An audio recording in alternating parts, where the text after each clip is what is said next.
बिस्मिल्लाहिर्रहमानिर्रहीम। नाज़रीन, मैं हूं जावेद बलोच और उम्मीद है आप लोग खैरियत होंगे। आज सबसे बड़ी खबर ये है कि तहरीक इंसाफ पर पाबंदी लगाने का फ़ैसला किया गया है।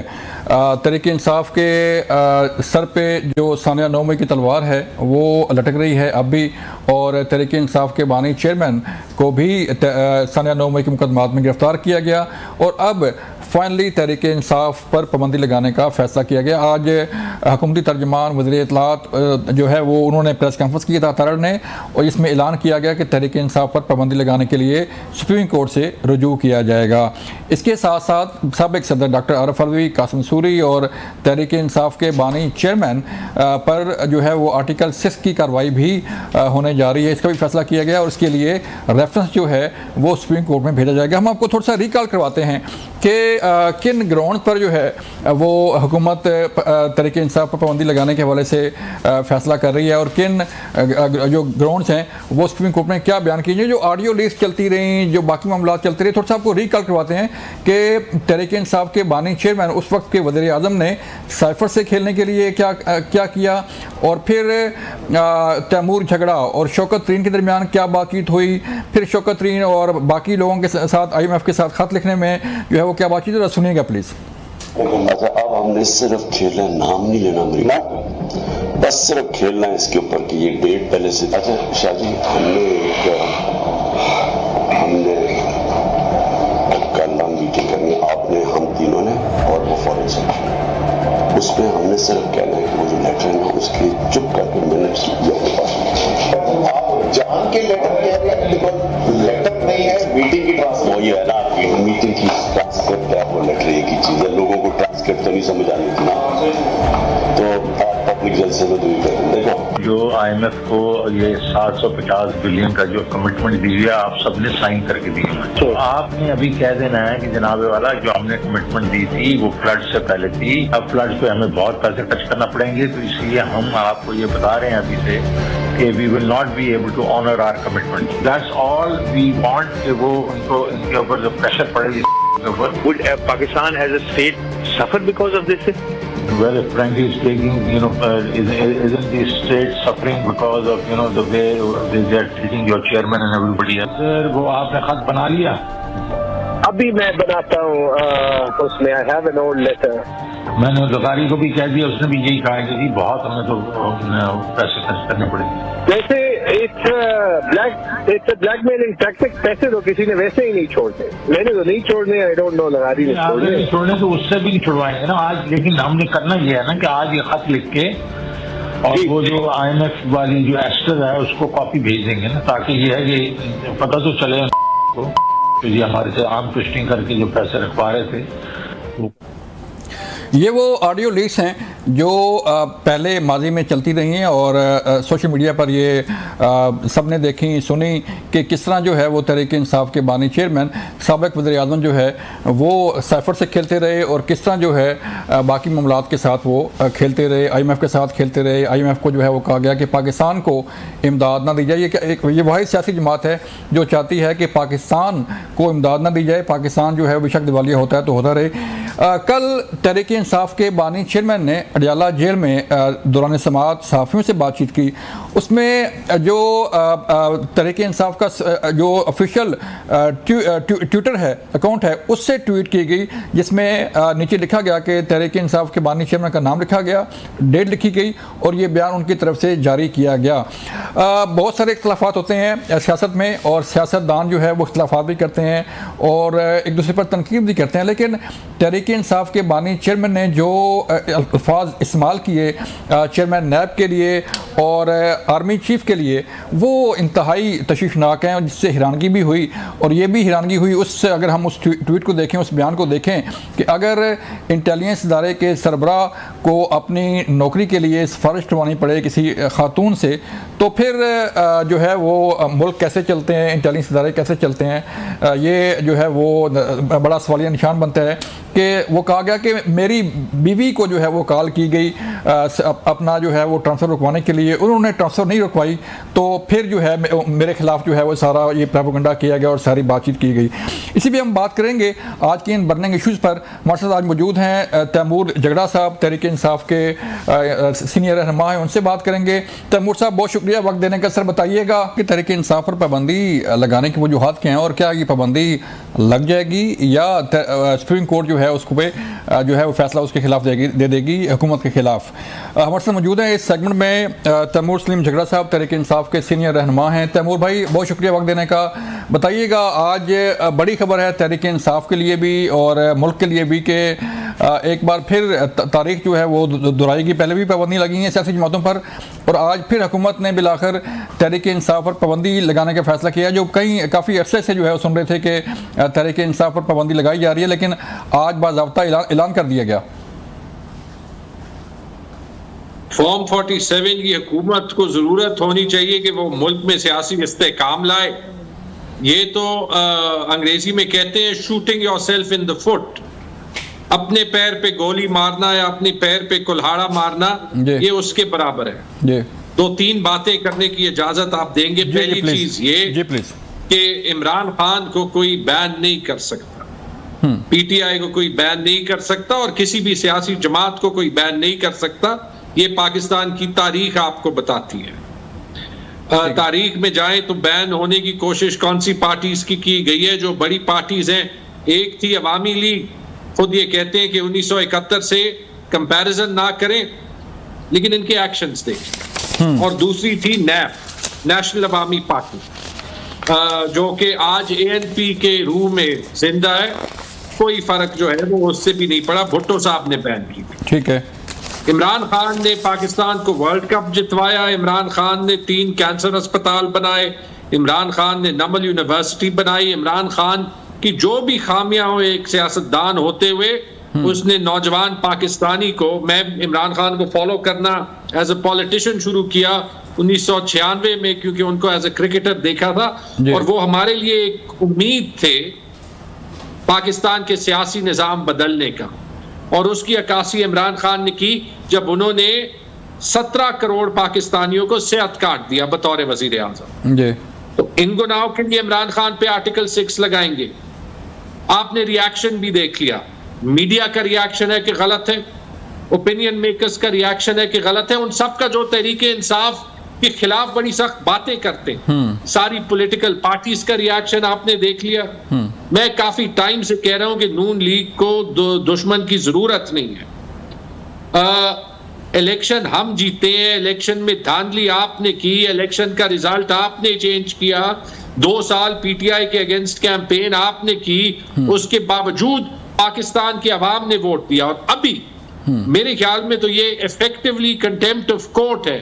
लीगली मुझे नहीं पता, लेकिन प्रैक्टिकली तो ये कंटेम्प्ट ऑफ कोर्ट है। आज से 2-3 दिन पहले सुप्रीम कोर्ट के फुल कोर्ट बेंच ने ये फैसला किया कि चूंकि 2024 के इलेक्शन में पीटीआई को कंपीट कानून के खिलाफ नहीं करने की किया गया था और उन्होंने पीटीआई का वजूद रिगिंग के बाद भी पाकिस्तान की नेशनल असेंबली में सबसे बड़ी पार्टी के तौर पे कर दिया, उसकी एग्जीक्यूशन करने के बजाय आप आज जो है वो पीटीआई को बैन करने की बातें कर रहे हैं। लेकिन झगड़ा साहब, हुकूमत तो ये कहती है कि उसके पास ठोस शवाहिद मौजूद हैं, साइफर साजिश केस जो है वो मौजूद है, सन 9 मई के मुकदमात मौजूद हैं, आपका अपना जो ख़त का मामला है, IMF को ख़त लिखने वाला मामला जो है वो मौजूद है, आपकी ऑडियो भी तो अपना सामने आई थी ना सर? ये मुझे बता दें, वो मेरे खत से शुरू कर ले, ये मुझे बता दें मेरे खत पे एड्रेसी कौन था? जी तैमूर साहब, मैं आपके जवाब का इंतजार कर रहा हूँ। जारी बात है, आपने जो शौकत तरीन साहब ने जो ऑडियो उनकी आई है वो तो यही कह रहे हैं कि जो है वो IMF को लिखें खत और जो है ताकि ये उसको किस तरह मिले पाकिस्तान को। मेरा खत अगर आप टॉप लेफ्ट हैंड कॉर्नर देख लेना, जहां पे होता है कि किसको एड्रेस करना होता है, उस पे लिखा है MIFTAH मिफ्ता ISMAIL इस्माइल। वो थे पाकिस्तान के फाइनेंस मिनिस्टर उस वक्त, जहां तक मुझे याद पड़ता है IMF में उन्होंने कोई रोल नहीं दिया था। बाकी आप किसी के फोन कॉल जो है वो छुप के रिकॉर्ड करें, वो आपकी मर्जी है, लेकिन मैं आपको फैक्ट बता रहा हूं। दूसरा, उस खत में जो है वो 3 चीजें लिखी गई थी कि कबायली अजला की जो पोजीशन है और खैबर पख्तूनख्वा की जो पोजीशन है, हमारा आईनी हक है, और ये मैथमेटिक्स यानी 2 + 2 4 जो आप हमें सरप्लस छोड़ने का कह रहे हैं, वो तब छोड़ा जाएगा, तब छोड़ा जा सकेगा जब आप हमें हमारे NFC के पैसे, फाटा के पैसे और NHP के पैसे देंगे। यानी कि अगर आप नहीं देंगे तो 200 अरब रुपए उस वक्त बनते थे, तो 200 अरब रुपए हमारे पास कम होंगे तो हम सरप्लस नहीं छोड़ सकेंगे। ये बेसिक मैथमेटिक्स है, 5 साल के 10 साल के बच्चे को भी आती है जो 5वीं जमात में होती है। तो ये तो रहा उस खत का किस्सा, ठीक है। इमरान खान की सर्विसेज का तो मैंने आपको बता दिया। जहां तक साइफर का केस था, साइफर का केस तो कोर्ट्स ने ही फेंक दिया ना। जहां तक 9 मई के केसेस हैं, उसका जवाब भी जो है वो मिल गया। वैसे लॉजिक देख ले, ये सारे अभी माजी का हिस्सा है। आरिफ अलवी पे आर्टिकल 6 लगाना था तो उस वक्त लगाना था जब पार्लियामेंट डिसॉल्व हो गई थी। आपने 1.5 साल तो उसके नीचे ही काम किया, supreme commander of the arm force. Kasim Suri पे लगाना था, वो काम भी उस वक्त हुआ था। PTI पे 9 मई के बाद लगाना था, शवाहिद थे तो उस वक्त करना था। लेट्स कॉल अ स्पेड, सच बात करते हैं, ठीक है। उसके बाद तो आपने क्या किया, एक बंदे को जाके कहा कि PTI छोड़ दो, सब कुछ ठीक हो जाएगा। जिसने प्रेस कॉन्फ्रेंस की, आर्टिकल 6 नहीं, उसको तो जो है वो किंग्स पार्टी में आपने डाल के उनको कहा कि आपको लाएंगे। लेकिन क्या आप समझते नहीं है? बात सेकंड बस मैं कंप्लीट करता हूं। जब आपका एक हरबा काम नहीं किया जी, जब कोर्ट्स में अभी भी ऐसे लोग मौजूद हैं जो कि इंसाफ दे रहे हैं, तो उसके 2 दिन बाद जब आप ये काम कर रहे हैं ना, तो आपकी बदनीयती जाहिर हो गई। ये कोर्ट्स में स्टैंड नहीं करेगी। तारीख में जो जनाजा PMLN की सियासत का निकलेगा ना, आई होप सिर्फ कि उसको हम एज एक मौके के तौर पे इस्तेमाल कर सके कि पाकिस्तान की सियासत साफ कर। लेकिन सर तैमूर साहब, सानिया 9 मई पे तो जो है वो सारी फुटेज मौजूद हैं, सारे जो आपके लोग जहाँ थे, जो जलाओ घराव हो रहा था, वो अपनी फुटेज खुद सोशल मीडिया पर जो है वो अपलोड कर रहे थे, बता रहे थे कि हम यहाँ मौजूद हैं और सारा कुछ ही हो रहा है। तो वो तो डिनाई नहीं किया जा सकता ना। और फिर उसके साथ साथ जो आपका मामला है, ख़त लिखने का मामला है, फिर IMF के हेडक्वार्टर के सामने एहतजाज का मामला है, वो भी दुनिया के सामने ही है सर, सारी चीज़ें मौजूद हैं। तो पहले बेनज़ीर पे लगाएं, क्योंकि उन्होंने जो है वो US कांग्रेस को खत लिखा था कि पाकिस्तान को मिलिट्री एड ना दे। जिस वक्त मुशर्रफ उनसे बात कर रहा था डील की, फाइनेंशियल टाइम्स में रिपोर्टेड है, नवंबर 2007 की, पीपल्स पार्टी ने डिनाई नहीं किया। नवाज शरीफ तो कन्विक्ट हो गए थे। अपना खत तो मैंने बता दिया, तो अब दोबारा मैं क्या बताऊं जी, चलें। लेकिन 9 मई की जहां तक बात है, ये डिसीजन आप करेंगे या कोर्ट करेगा? जारी बात है, डिबेट भी सारी जारी बात है, कोर्ट नहीं करना है सर, कोर्ट नहीं करना। लेकिन हम तो उस फुटेज की बुनियाद पे बात कर रहे हैं ना कि सारी दुनिया फुटेज देखती है। आपको हुकूमत जो कि 17 सीटों से बैठी है, जहां पे नवाज शरीफ के एक हल्के के 100 वोट पे 1100 वोट जो है वो लिखे गए हैं एक पोलिंग स्टेशन के। 1 सीट नहीं, 2 सीट नहीं, 5 सीट नहीं, 10 सीट नहीं, 100 से ज्यादा सीटों पे आपने फजिंग की है। रावलपिंडी का कमिश्नर सामने आ गया था, उसके बाद क्यों नहीं आया? मुझे ये बता दें कि इलेक्टोरल फ्रॉड से बड़ा कोई फ्रॉड है। और देखिए, खोल दें ये आर्टिकल 6 का मामला। ये पाकिस्तान की तारीख में इसलिए नहीं खोला क्योंकि जब एक बार आर्टिकल 6 का किस्सा शुरू होगा तो वो काफी दूर तक जाएगा। तो सर कमिश्नर, और ये बात आज जी आप बात मैं इसलिए, क्योंकि हर बार जब PTI का कोई कह देता है तो आप कह देते हैं गद्दार, लेकिन पाकिस्तान की अवाम ये नहीं कहती, क्योंकि पाकिस्तान की अवाम का हीरो है इमरान खान। सर अस्पताल बनाना अपनी जगह, क्रिकेट खेलना अपनी जगह, मुल्क चलाना अपनी जगह, जो तहरीक इंसाफ के अपने दौर में जो आपके नाकदीन, जो आपके मुखालफिन सियासतदान कहते हैं कि तहरीक इंसाफ के दौर में भी तो यही कुछ हुआ था ना सर। 2018 का इलेक्शन जो है वो कहते हैं कि उठा के देखें उस वक्त क्या हुआ था, कैसे लोग जो है वो शामिल हो रहे थे, बनी गाला में कैसे लोग आ रहे थे, हवाई जहाज कैसे भरे जा रहे थे। इस पे आर्टिकल 6 लगा था। देखिए, नवाज शरीफ तो अंदर था ना सर, शहबाज शरीफ अंदर था, मरियम नवाज अंदर थी, नैब के कवानीन बन रहे थे। और अब उसी नैब के मुतालिक जो है वो कल मीडिया टाक की तहरीक इंसाफ के बानी चेयरमैन ने डाला जेल में। तो उसमें जो लैंग्वेज इस्तेमाल की गई, आपके पीटीआई ऑफिशियल पेज पे मौजूद है, जो लैंग्वेज इस्तेमाल की गई वो भी तो सर काबिल इतराज़ है ना। किस पे आर्टिकल 6 लगा था? आर्टिकल 6 में बात नहीं कर रहा सर, मैं तो बात कर रहा हूँ जो मुकदमात बने थे, जो नैब के मुकदमात थे, जो बाकी लोगों पे मुकदमात बने हुए थे आपके सियासी मुखालफिन पे। कौन सी पार्टी बैन हुई थी? चले आगे आगे बढ़ते हैं। बैन का तो मैं बात ही नहीं कर रहा सर, मैं तो बात कर रहा हूँ कि जो सियासी मुकदमात बने हुए थे, जो नैब के चेयरमैन के साथ मुलाकातें हुआ करती थी उस वक्त के वज़ीर आज़म की, वो भी जो है वो सारी चीज़ें मौजूद हैं कि किस तरह मिलते थे, किस तरह ऑर्डर पास होते थे और किस तरह जो है वो डेला जेल में अहकाम जारी होते थे सर। आज बात हो रही है बैन की और आर्टिकल 6 की, इसलिए मैं पूछ रहा हूँ। चलें, ये मैं बता दूं कि अगर कभी पीटीआई, जी जी मेरी बात सुन ली, जी जी बताएं, अगर कभी पीटीआई की कोई हुकूमत इस तरीके से किसी पे आर्टिकल 6 लगाए या इस तरीके से कोई पार्टी को बैन करे, तो उसी वक्त फिर बगैर किसी शर्त के मैं पीटीआई छोड़ दूंगा।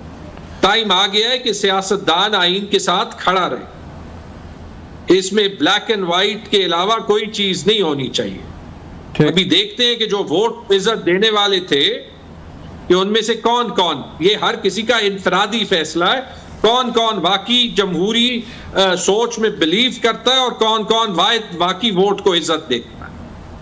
क्योंकि एक लाइन आ जाती है जहां पे आपने कोई ना कोई साइड लेनी पड़ती है, कि जवाब मांगने को बहुत कुछ का जवाब मांगना है। 9 मई को बाकी लोग कौन थे, 9 मई और बाकी हमने 9 मई की मजम्मत की है। ये जो 10-11 महीने हम घर नहीं रह सके और कानून गायब था और सिविल सर्वेंट्स जो है वो पता नहीं किसकी मान रहे थे, तो ये कौन से कानून के तहत मान रहे थे?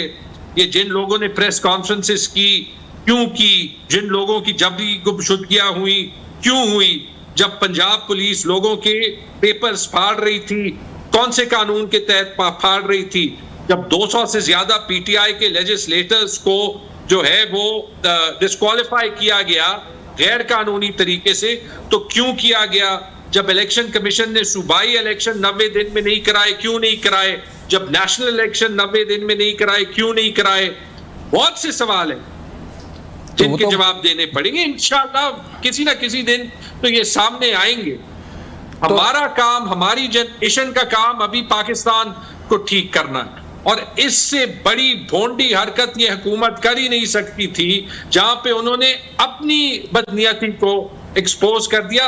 इंशाअल्लाह कानून का सहारा लेते हुए हम इमरान खान को बाहर निकालेंगे, इमरान खान को वजीर आजम बनाएंगे, और इंशाअल्लाह ये जो एलीट की सियासत है ना, ये शरीफ, इसको हम हमेशा के लिए दफन करेंगे और आर्टिकल 6 लगाने की जरूरत नहीं है। तो झगड़ा साहब, क्या ग्राउंड्स क्या हैं तहरीक इंसाफ के पास? क्या किन ग्राउंड्स पे अपना डिफेंड किया जाएगा? जारी बात है मामला सुप्रीम कोर्ट में जो है वो जाएगा।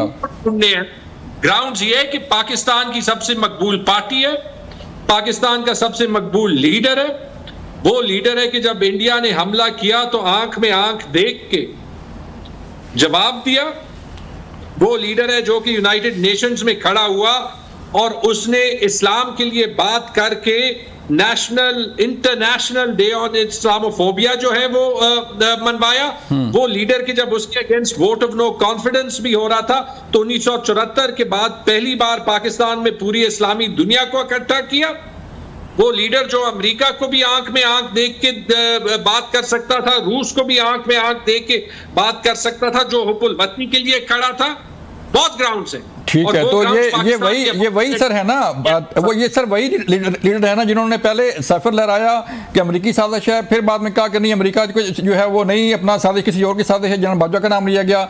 ये वही है आपके तहरीक इंसाफ के बानी चेयरमैन जो ये फरमा रहे थे, ऑडियो हमने भी सुनी, पूरी दुनिया ने सुनी कि सर इससे हमने कैसे खेलना है, सफर से कैसे खेलना है। तो वो ये सारे नेशनल सीक्रेट जो हैं वो जब अफशा होंगे तो फिर मुकदमात जब बनेंगे तो फिर जाहिर बात है तहरीक इंसाफ कहती है कि गलत हो गया।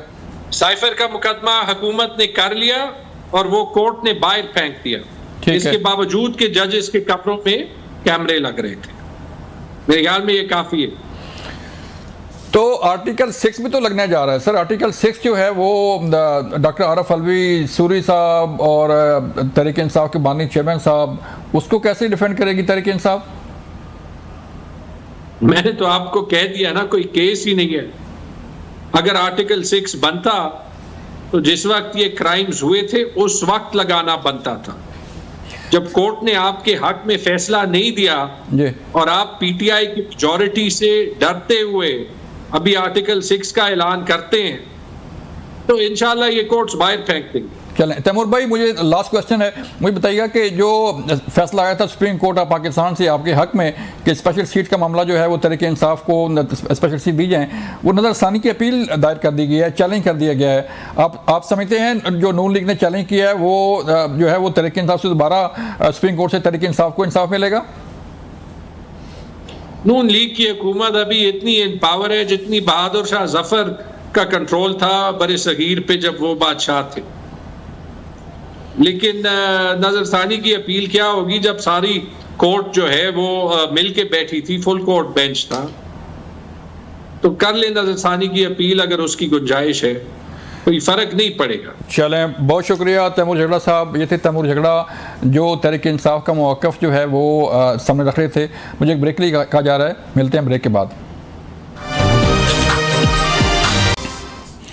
वेलकम बैक नाज़रीन। हम बात कर रहे थे कि तहरीक इंसाफ पर पाबंदी का जो फैसला किया गया है वो सुप्रीम कोर्ट में जाएगा और फिर सुप्रीम कोर्ट से परमिशन मिलने के बाद जो है ये पाबंदी लगेगी और आर्टिकल 6 का मामला भी सुप्रीम कोर्ट जाएगा। हमने पहले बात की तैमूर झगड़ा साहब से, तहरीक इंसाफ के रहनुमा हैं, जो फरमा रहे थे कि ये उड़ जाएगी, नून लीग की सियासत ख़त्म हो जाएगी। और सानिया नौ में भी उन्होंने बात की कि ये कोई ऐसा वाक़या नहीं है कि जिस पे जो है वो चीज़ें कीजिए, माजी का हिस्सा बन गया। लेकिन जो माजी है वो माजी उसको तब्दील नहीं किया जा सकता। इस सेगमेंट में हमारे से मौजूद हैं मुस्लिम लीग नून के सेनेटर नासिर भट्ट साहब। उनसे बात करते हैं। भट्ट साहब, बहुत शुक्रिया हमें वक्त देने का। सर, तहरीक इंसाफ पर पाबंदी लगाने का हतमी फैसला किया गया। ये बड़ा एक्सट्रीम होता है कि किसी जमात पर जो है पाबंदी लगा दी जाए। क्या मामलात, हालात वाक़यात इस नए तक पहुँच चुके थे कि तहरीक इंसाफ पर पाबंदी का फैसला किया गया? देखें, बिस्मिल्लाहिर्रहमानिर्रहीम, आप देख लें कि जो हालात हैं, इमरान खान साहब जो कुछ कर रहे हैं अभी तक, और वो एक फितना शख्स है, उसका यही काम है कि पाकिस्तान में अमन ना हो, कोई सियासी पुख्तगी ना हो, इसी तरह के हालात रहे। 9 मई आप देख लें, 9 मई में क्या हुआ। लोगों ने आके वो शोधा के उनको जो उनकी जगहों पे जाके उनकी बेहरमती की, पुतले तोड़े, आग लगाई। ये कौन करता है? ये तो मुखालिफ एक आपका दुश्मन जो है मुल्क का वही करता है। और जो कुछ इमरान करता है, जो हमारा देखे ना, हिंदुस्तान हमारा दुश्मन है, हम उसकी हर चीज़ पे नज़र रखते हैं, वो हमारी हर चीज़ उसको मैं समझता हूँ कि फैसिलिटेट अब पीटीआई कर रही है कि ये चीज़ें वो करना चाहते हैं। वो कहते हैं जी हमारे काम ये कर रहा है, तो हम लिखेंगे ज़रूर। अब अदालत का ये फ़ैसला है, क्योंकि आपने देखा ना अदालत ने आगे क्या किया। ये जो मखसूस नशिस्तों का था, हुकूमत चाहती है कि ये इस्तेकाम आए सियासी तौर पे, मुल्क के हालात ठीक हों। मुझे नहीं समझ आती ये क्या कि इसीलिए हम 140 से 130 नंबर पे हैं। तो ये अब जो मखसूस नशिस्तों का है, मुझे आप बताएं कि जब एक आज़ाद बंदा इलेक्शन जीतता है तो वो उसके पास 3 दिन का टाइम होता है कि वो किसी जमात में भी शामिल हो जाए। अदालत ने इनको 15 दिन दे दिए। ठीक है, आप 15 दिन में जाएं वापस। आप मुझे बताएं, जो लोग 41 लोग थे जो सुन्नी ताद में शामिल हुए, अब वो सुन्नी ताद को छोड़ के तो पीटीआई में जाएंगे तो वो 62, 63 फ्लोर क्रॉसिंग जो है वो फ्लोर क्रॉसिंग है ना, ये अब अदालत ये कर रही है। अब मुझे नहीं पता फिर ये क्या है, लेकिन हमने ये पाकिस्तान में इस्तेकाम लाना है। और ये जो इस तरह की हरकत है, और मुझे ये यकीन है कि अदालत, अगर अब मुझे नहीं समझ आती कि हमें तो ये भी यकीन था कि जो मखसूस नशिस्तें हैं, सुन्नी ताद गया अदालत में, पीटीआई तो गई नहीं, तो आपने सीटें पीटीआई को दे दी। जो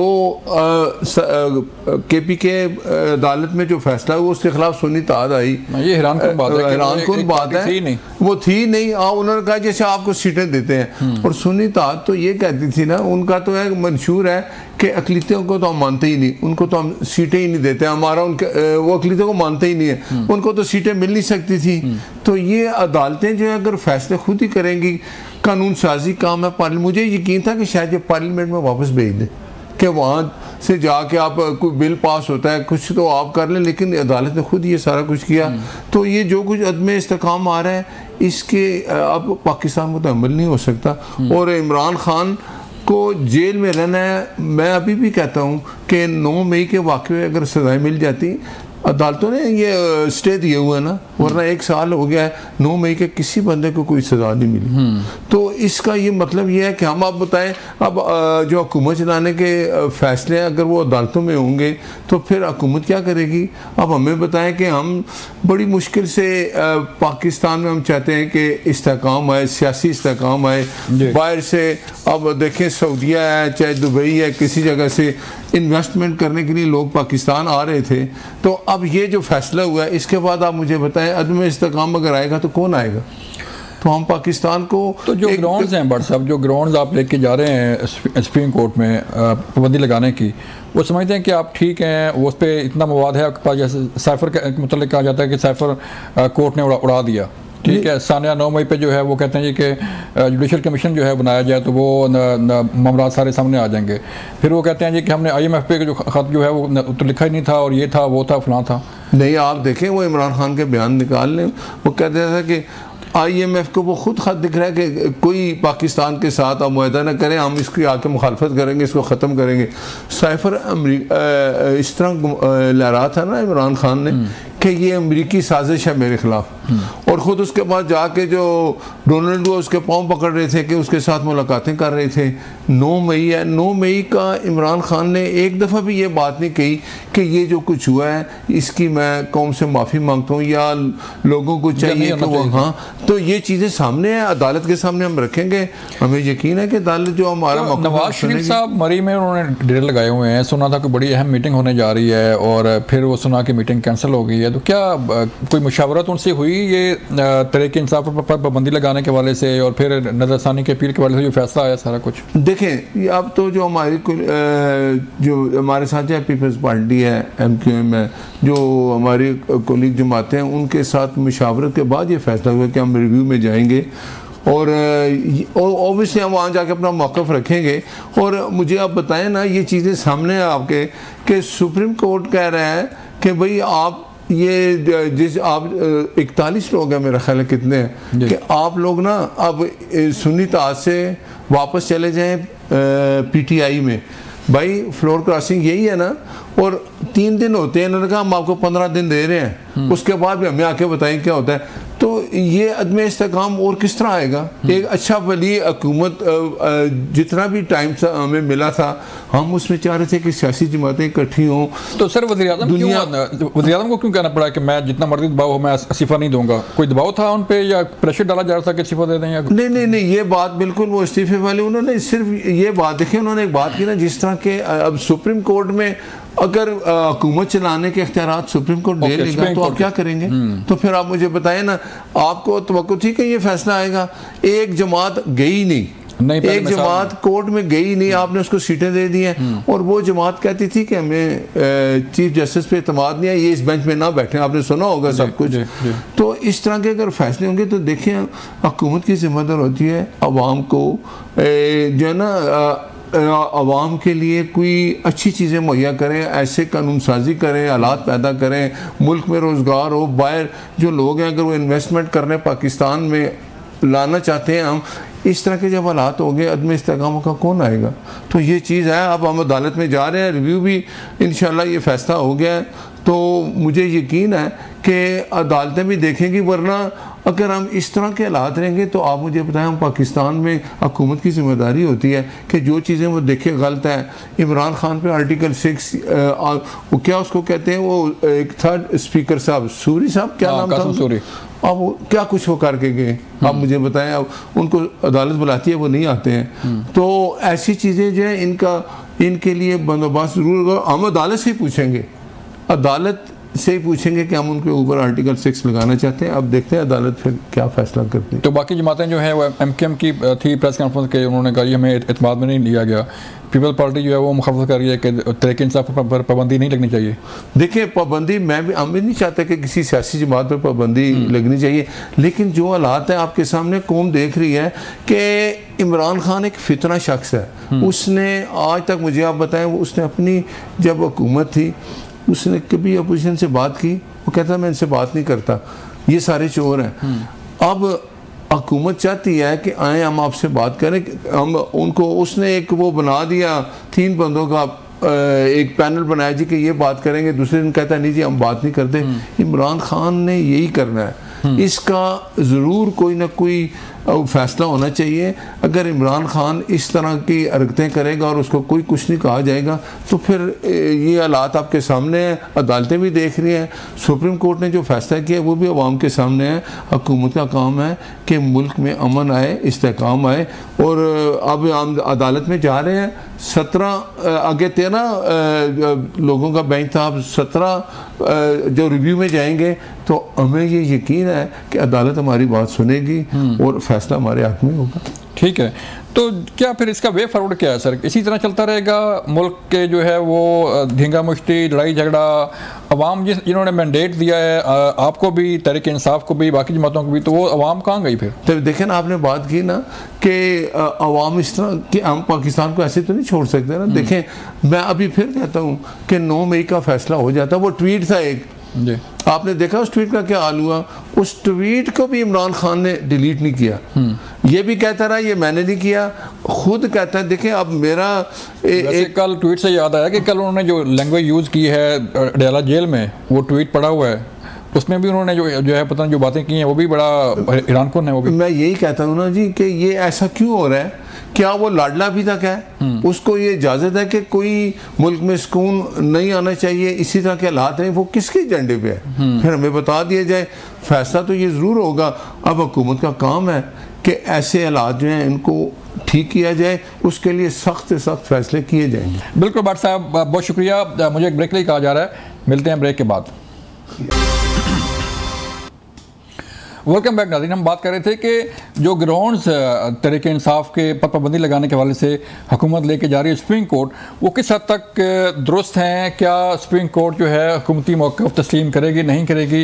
ये बड़ा अहम सवाल है। और जो सुप्रीम कोर्ट का फ़ैसला है मखसूस नशिस्तों के हवाले से, उस पर अमल दरामद के हवाले से काफ़ी सवाल उठ रहे हैं कि उस पर अमल दरामद कैसे होगा। इसके लिए हम कानूनी राय भी लेते हैं। आबिद ज़ुबैरी साहब हमारे साथ मौजूद हैं, साबिक़ सदर सुप्रीम कोर्ट बार, उनसे पूछते हैं। आबिद साहब, बहुत शुक्रिया सर हमें वक्त देने का। बताइएगा सर, आपने सर आज सुनी अता तारड़ साहब की प्रेस कॉन्फ्रेंस भी, और जो खबरें चल रही हैं कि जो ग्राउंड्स हुकूमत लेके जा रही है सुप्रीम कोर्ट, वो किस हद तक सर काबिल अमल है? किस हद तक जो है वो आप समझते हैं कि जो लीगल रिक्वायरमेंट जो है वो पूरी करती हैं?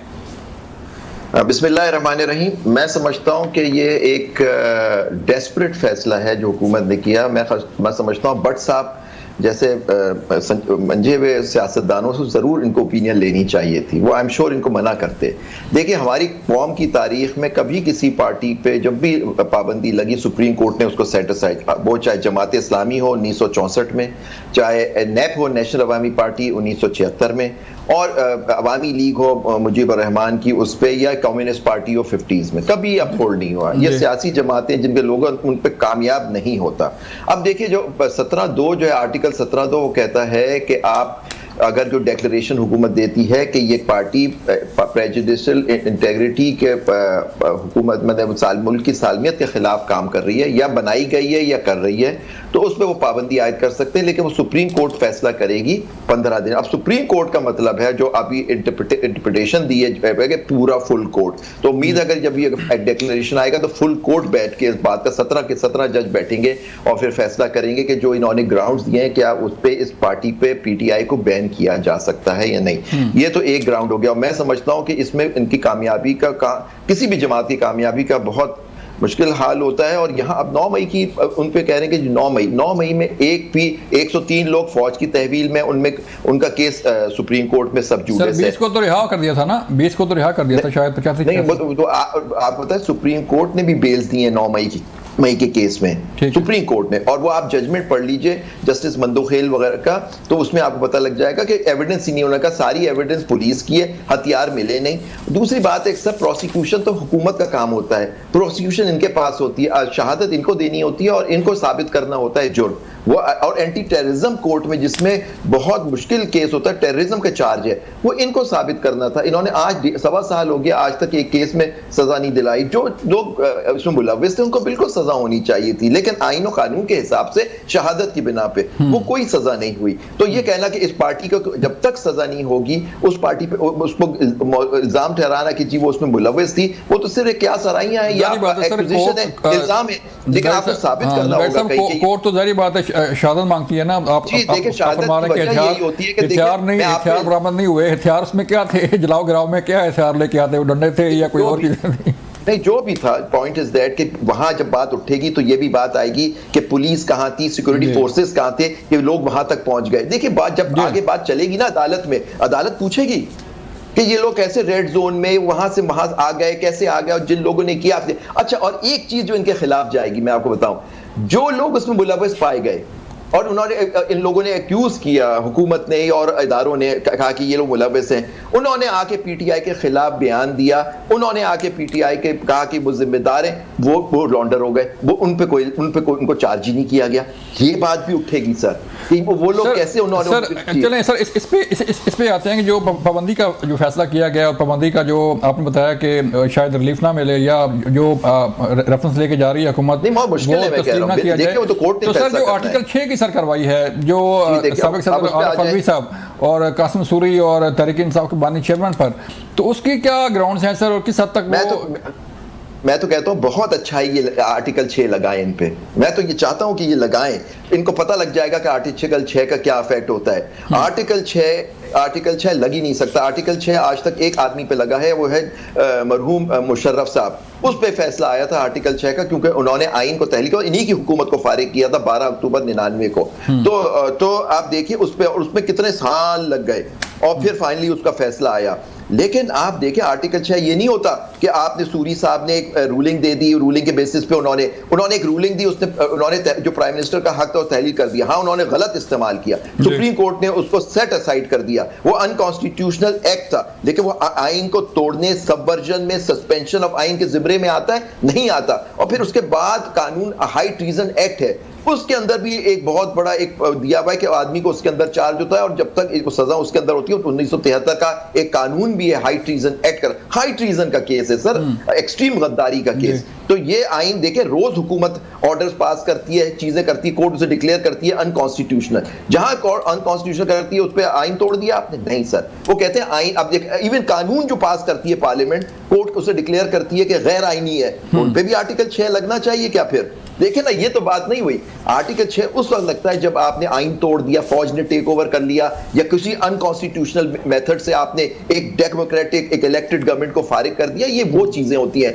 गलत ऑर्डर कर देना, गैर आईनी ऑर्डर कर देना, उसके लिए कोर्ट ने कर दिया, उनको फारिग किया, उनकी हुकूमत फारिग हो गई। और आज 2 साल के बाद इनको ख्याल आ रहा है, इनकी हुकूमत तो उस वक्त भी थी, पीडीएम की हुकूमत, फिर केयरटेकर भी उन्हीं के एक्सटेंशन थे, आज भी ये बैठे हुए। अब इनको ख्याल आ रहा है क्योंकि ये लोग क्योंकि इनकी अपनी पोजीशन अटमोस्ट रिस्पेक्ट खराब है, क्योंकि ये इश्यूज उठ रहे हैं 47, और ये सारा इशू आ रहा है कि 41 लोगों को जो कहा है ना 15 दिन में ज्वाइन कर लो, शायद उन पे प्रेशर डाला हो कि आपकी पार्टी को हम फारिग करने जा रहे हैं। तो ये भी एक इशू हो सकता है। चलें भट्ट साहब, वो तो कह रहे हैं कि 2 साल कहाँ आप लोग रहे, पहले क्यों नहीं लगाया आर्टिकल 6? पहले जो है वो क्यों नहीं गए पाबंदी पे? जुबैरी साहब की बात देखें, इन्होंने आखिर में एक बात कर दी 41 बंदों वाली। यही तो हम कह रहे हैं कि ये एक कानूनन, ये कई लोग इस पे 62, 63 में फारिग किए गए, आपके सामने हर चीज़, कि आप एक जमात को छोड़ के दूसरी जमात में नहीं जा सके। सुप्रीम कोर्ट कह रही है कि आप ये जमात छोड़ें उस जमात में चले जाएं, हम आपको 15 दिन दे रहे हैं, अगर उसमें कोई रुकावट हो तो हमें बताएं, तो फिर वो 62 और 60 किधर चला गया ये हमें बता दे अदालत, हम उनसे पूछेंगे भाई फिर आप मुझे बताएं हम किधर जाएं। जिन लोगों को आपने पहले फारिग किया 62 63 में, चाहे वो हमारे MNA थे, तो वो उनका क्या होगा, आप उनको वापस लाएंगे। इसलिए जो कानून साजी तो काम है ना असेंबली का, वो करेंगे, आपने तो इम्प्लीमेंटेशन करते जो कानून है उसके मुताबिक। अगर वो पहले लोग 62 63 में आते थे तो ये तो अब अदालत कैसे कह सकती है कि आप जाएं, भाई हम आपको इजाज़त दे रहे हैं कि आप उधर चले जाएं। खैर इसका फैसला तो सामने हो जाएगा। और इमरान खान PTI कोर्ट में गई नहीं कि आप हमारी सीटें दें, या ये केस था सुन्नी इत्तेहाद का कि सुन्नी इत्तेहाद को सीटें मिले ना मिले, इन्होंने कहा जनाब आप ले लें, आपको सीटें दे देते हैं। तो इस तरह के जब फैसले आएंगे, आप मुझे बताएं 140 नंबरों में से हम 130 पे इसीलिए है ना कि हमारे जो फैसले हैं फिर वो इस तरह के फैसले होते हैं। एक वो भी फैसला आया था हमारे पंजाब हुकूमत ने, एक वो मोटर बाइक का एक वो किया कि स्कूल के जो स्टूडेंट हैं उनको मोटर बाइक दी जाए फ्री, तो अदालत ने फैसला किया कि मोटर बाइक ना दें, ये जाके ना लड़कियों को छेड़ेंगे वहाँ। तो अब इस तरह के जो फैसले होते हैं जिसमें दुनिया भी हंस जाती है, तो मुझे ये यकीन है कि अगर हम कोर्ट में जा रहे हैं तो ये जो 41 लोग हैं ये वहाँ नहीं जा सके, अगर जाएंगे तो उनके खिलाफ कार्रवाई होगी। और हम रिव्यू में जा रहे हैं, इंशाल्लाह हमें ये यकीन है चले वही ना चले गए ना हम, इसका फैसला इंशाल्लाह हमारे हक में आएगा। चलिए जुबैर साहब, जो रिव्यू दायर की गई है नज़रसानी अपील जो है उसका क्या जो है वो है, क्या तहरीक इंसाफ या उसके खिलाफ जो है वो गवर्नमेंट गई है, नॉन ली गई स्पेशली, क्या रिलीफ मिलेगा जो स्टांस लेके जा रही है कि, और फिर बात तो ठीक है ना सर कि पटिशन थी सुन्नी इत्तेहाद कौंसिल की और सीटें मिल गई तहरीक इंसाफ को। मैं बहुत ही अदब के साथ अपने मोहतरम भाई भट्ट साहब को मैं कोशिश करूंगा कि शायद वो मेरी बात माने। देखिए भट्ट साहब, जो इशू है ना वो था कि एक गलत फैसला किया इलेक्शन कमीशन ने, और इनको बल्ले का निशान जब इनसे ले लिया गया सुप्रीम कोर्ट के ऑर्डर के तहत, उन्होंने अपहोल्ड किया फैसला इलेक्शन कमीशन का, तो वो उन्होंने उनको इंडिपेंडेंट डिक्लेयर कर दिया। अब वो उस हैसियत से उन्होंने इलेक्शन लड़ा, उसमें उनको अंडर आर्टिकल 51 उनको 3 दिन के अंदर एक आज़ाद उम्मीदवार को फैसला करना होता है किसी जमात में शामिल हो, और वो जिस जमात में शामिल होगा उसको मिला के उनकी सीटें वो एंटाइटल्ड होते हैं रिजर्व सीट्स के लिए। सुप्रीम कोर्ट इस नतीजे पहुंची और 11 जजों का ये फैसला है कि जी बल्ले का फैसला ये नहीं था कि इनको आज़ाद, तो ये जो बहुत शुक्रिया सर ज़ुबैरी साहब और भट्ट साहब, आपका शुक्रिया वक्त देने के। नाज़रीन, ये था आज का प्रोग्राम। हमने कोशिश की कि जो तहरीक इंसाफ का मौक़िफ़ है वो भी आपके सामने रखें, जो मुस्लिम लीग नून का मौक़िफ़ है वो भी आपके सामने रखें, और जो लीगल ओपिनियन है वो भी आपके सामने रखें। अपना ख्याल रखिएगा। अल्लाह हाफ़िज़।